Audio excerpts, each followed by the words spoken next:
We're here at the Columbus Zoo, a nationally known zoo, home of Jack Hanna, animal expert. And this zoo is always on the cutting edge. And today we're talking about how they're fueling their vehicles, and they're running on propane. We have Tracy here. He is the director of purchasing for the zoo.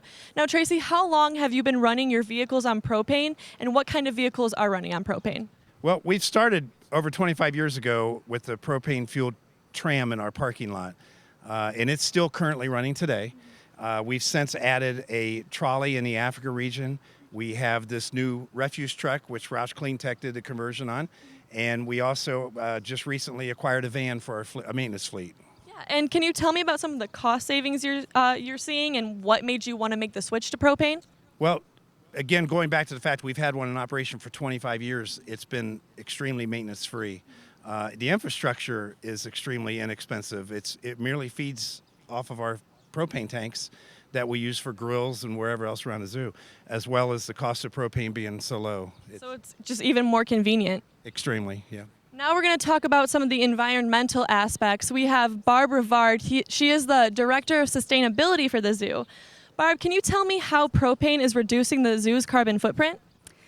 So when we add vehicles like the Packer truck that gets a lot of use, and the van and other vehicles, propane has a lower carbon footprint than traditional fuels like unleaded or diesel. So previously we had a diesel refuse truck.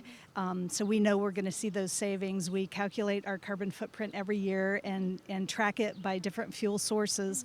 And I know that propane is so much smaller than what we see for other fuels. Yeah, and less emissions is better for the workers here and for the animals.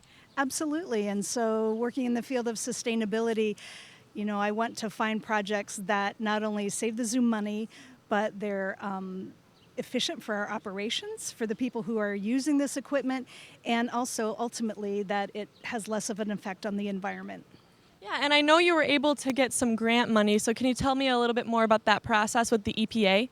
We did. We were able to work with the Ohio EPA office, and they had some grant funding available for vehicle conversions. And so this truck behind us was eligible for that, and that money really helped. It was specified the equipment that had to be put into this truck to make it run on propane. We were able to get a percentage of that funded by the Ohio EPA, and so that really helped drive our decision.